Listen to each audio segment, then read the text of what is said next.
Hola, queridos amigos. Bienvenidos a Explorando la Palabra, un programa radial y en línea dedicado a leer, amar y vivir todo el consejo de Dios.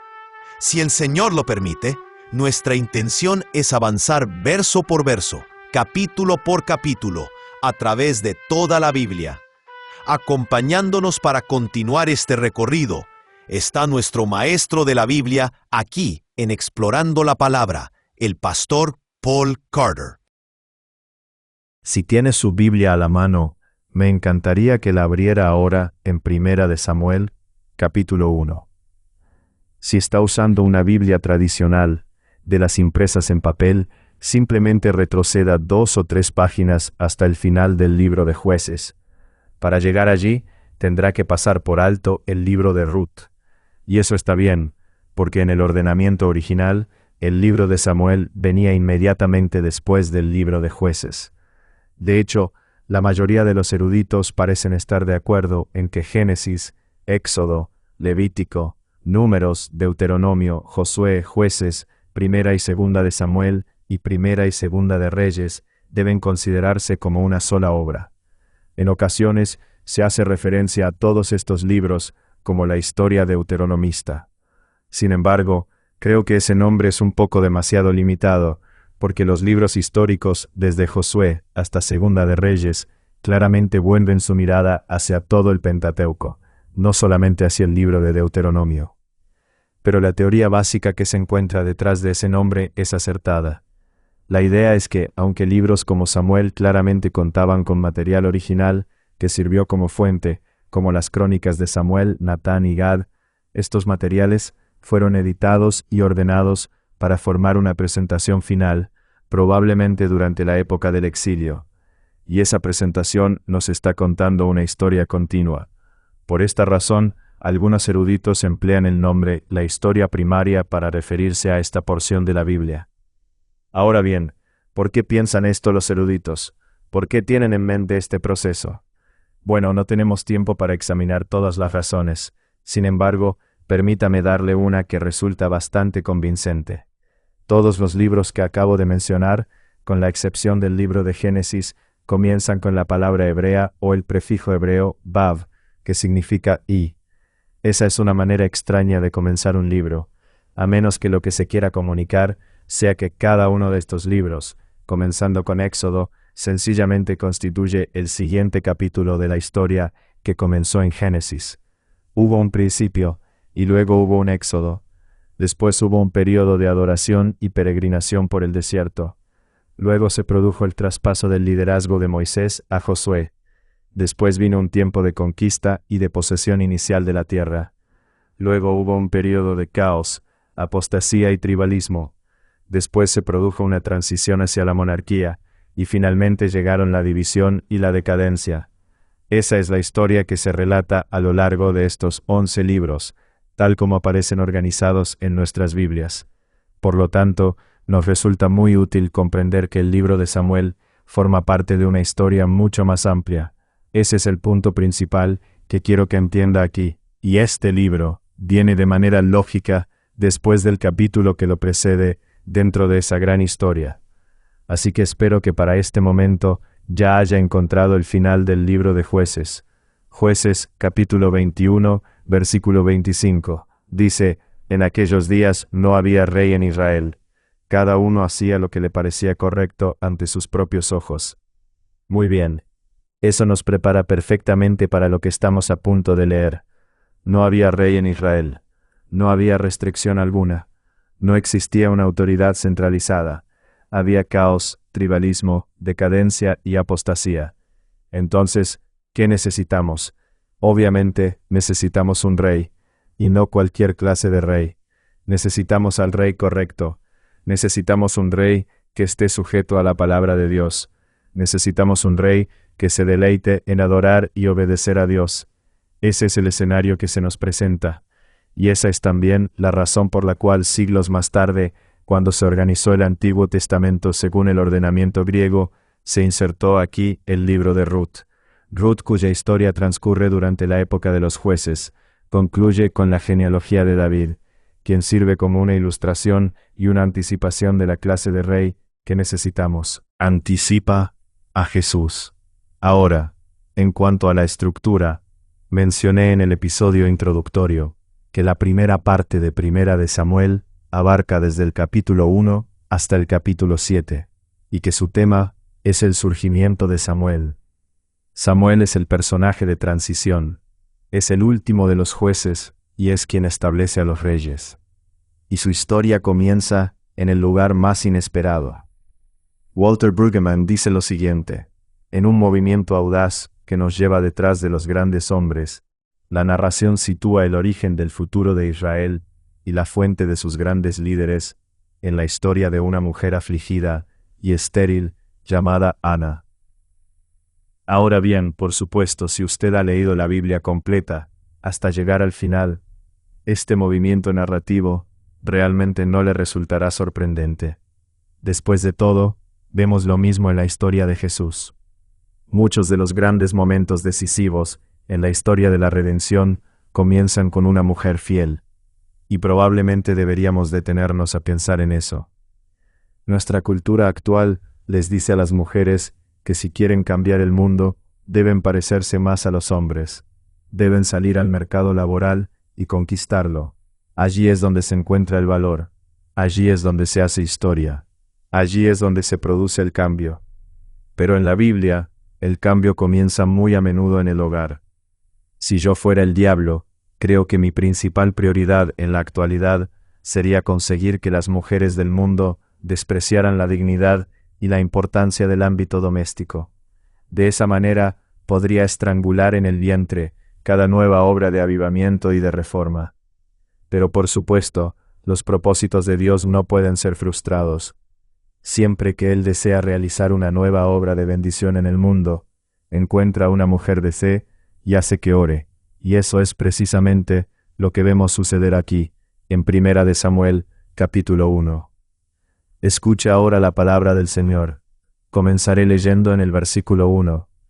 Había un hombre de Ramataim de Sofim, de la región montañosa de Efraín, que se llamaba Elcana, hijo de Jeroham, hijo de Eliú, hijo de Tohu, hijo de Suf el Efrateo.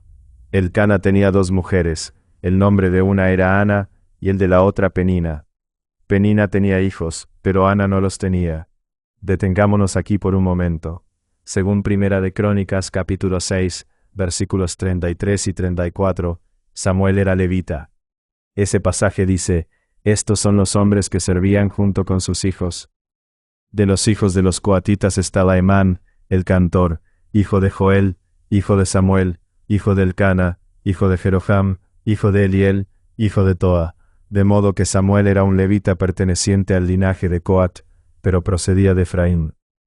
Aquí se llama a su ciudad natal Ramataim de Sofim, pero en otros lugares el nombre se abrevia sencillamente como Ramá. Estaba aproximadamente a 26 kilómetros al este de Jope, en la región montañosa de Efraín. Su padre tenía 2 esposas.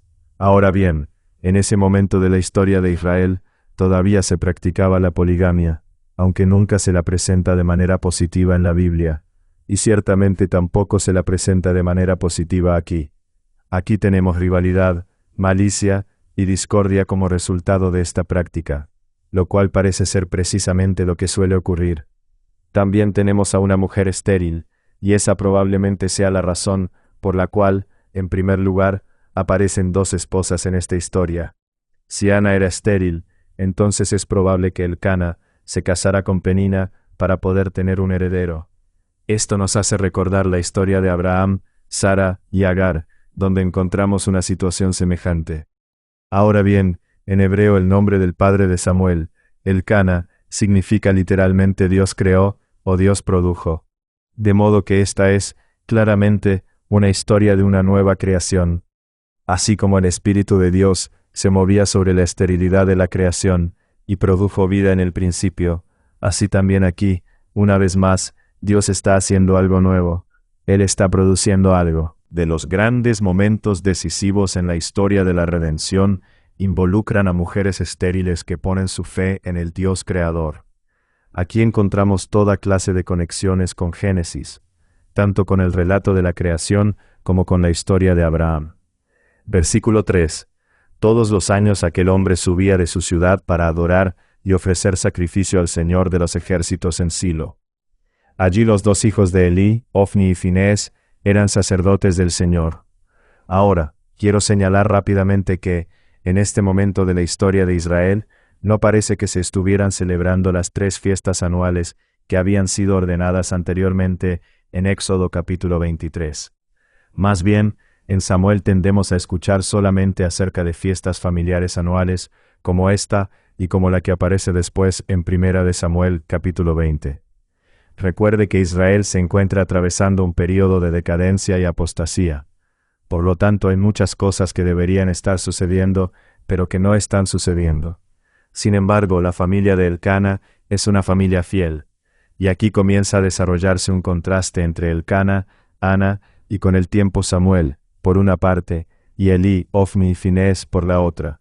Una familia representa el problema, y la otra familia representa la solución. Versículo 4. Cuando llegaba el día en que Elcana ofrecía sacrificio, daba porciones a Penina su mujer y a todos sus hijos e hijas, pero a Ana le daba una doble porción, pues él amaba a Ana, aunque el Señor no le había dado hijos. Su rival Penina la provocaba amargamente para irritarla, porque el Señor no le había dado hijos. Esto sucedía año tras año. Siempre que ella subía a la casa del Señor, Penina la provocaba, por lo que Ana lloraba y no comía. Entonces Elcana, su marido, le dijo: Ana, ¿por qué lloras y no comes? ¿Por qué está triste tu corazón? ¿No soy yo para ti mejor que 10 hijos? Ahora bien, como ya hemos mencionado anteriormente, una porción del sacrificio era devuelta a la familia que había venido a adorar. Por lo tanto, estas peregrinaciones anuales para adorar también constituían un tiempo de grandes banquetes y de alegría. Aunque obviamente no lo eran para Ana, porque ella era la esposa estéril y de mayor edad. Se sentía como una fracasada, y estaba siendo sometida al maltrato de su rival, que era más joven y había tenido hijos. Elcana trató de consolarla, pero no lo consiguió. Versículo 9. Pero Ana se levantó, después de haber comido y bebido estando en Silo. Y mientras el sacerdote Elí estaba sentado en la silla, junto al poste de la puerta del templo del Señor, ella, muy angustiada, oraba al Señor y lloraba amargamente. Entonces hizo voto y dijo: Oh Señor de los ejércitos, si te dignas mirar la aflicción de tu sierva, te acuerdas de mí, y no te olvidas de tu sierva, sino que das un hijo a tu sierva, yo lo dedicaré al Señor por todos los días de su vida, y nunca pasará navaja sobre su cabeza. La manera en que está formulada esta oración parece implicar evidentemente un voto nazareo de por vida. De hecho, en un fragmento de un manuscrito antiguo, encontramos una ampliación del versículo 22, que dice: y lo dedicaré como nazareo para siempre, durante todos los días de su vida. De modo que ese es, claramente, el mensaje que se espera que recibamos aquí. Samuel será nazareo, además de levita. En ese sentido, Samuel es un eco de Sansón y una anticipación de Juan el Bautista. Versículo 12. Mientras ella continuaba en oración delante del Señor, Elí le estaba observando la boca. Pero Ana hablaba en su corazón, solo sus labios se movían y su voz no se oía. Elí, pues, pensó que estaba ebria. Entonces Elí le dijo: ¿Hasta cuándo estarás embriagada? Echa de ti tu vino.